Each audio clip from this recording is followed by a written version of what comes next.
السلام علیکم۔ سعودی گورنمنٹ کی طرف سے آج دو امپورٹنٹ اناؤنسمنٹس آئی ہیں۔ ایک امپورٹنٹ اناؤنسمنٹ تو یہ ہے کہ جو لوگ بھی عمرے کا ارادہ کر چکے ہیں یا کرنے والے ہیں ان کے لیے اسپیسیفکلی یہ دونوں اناؤنسمنٹ ہیں۔ ایک تو یہ ہے کہ پہلے یہ ہوتا تھا کہ آپ کا جس دن ویزا ایشو ہوتا تھا تو وہ ڈیٹ آپ کی کنسیڈر نہیں ہوتی تھی، بلکہ جس دن آپ سعودی میں داخل ہوتے تھے انٹری ڈیٹ، تو وہ انٹری ڈیٹ جو ہے وہی کنسیڈر ہوتی تھی۔ وہاں سے آپ کی ٹائم جو کاؤنٹ ڈاؤن ہے وہ شروع ہو جاتا تھا اور آپ کو بتایا جاتا تھا کہ اب سے 15 دن یا آپ سے 1 مہینہ یا آپ سے 3 مہینے آپ سعودی میں رہ سکتے ہیں۔ لیکن چونکہ حج کے دن قریب قریب ہے تو انہوں نے دو بڑی امپورٹنٹ اناؤنسمنٹ کی ہے۔ ایک تو یہ کی ہے کہ جس دن ویزا ایشو ہوگا عمرے کے لیے اسی دن سے آپ کی ڈیٹ جو ہے وہ سٹارٹ ہو جائے گی۔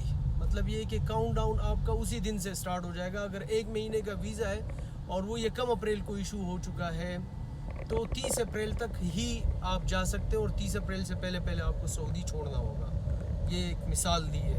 اسی طریقے سے دوسری جو امپورٹنٹ اناؤنسمنٹ ہے وہ یہ ہے کہ 15 ذی القعدہ کے بعد اگر کسی کے ویزے ایکسپائر ہو رہے ہیں تو ان کے لیے انہوں نے اعلان کیا ہے کہ اب 15 ذی القعدہ سے پہلے آپ کو، چونکہ اس کے بعد ذوالحج سٹارٹ ہو جائے گا تو ان کو وہاں انتظامات کرنے ہوں گے حج والوں کے لیے، تو انہوں نے یہ کہا ہے کہ اب 15 ذی القعدہ سے پہلے جو جتنے بھی زائرین ہیں وہ ان کو سعودی چھوڑنا پڑے گا۔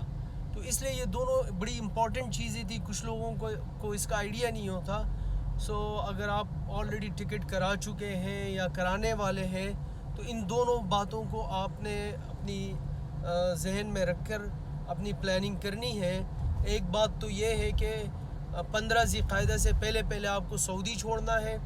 دوسری اناؤنسمنٹ جو انہوں نے کی ہے سعودی نے وہ یہ کی ہے کہ ڈیٹ آف انٹری جو ہے وہ نہیں کنسیڈر کی جائے گی آپ کی پہلی ڈیٹ، بلکہ جس دن ویزا ایشو ہوا ہے ایشوئنس ڈیٹ جو ہے وہی آپ کی فرسٹ ڈیٹ کنسیڈر کی جائے گی ویزے کی ڈیوریشن کے حوالے سے۔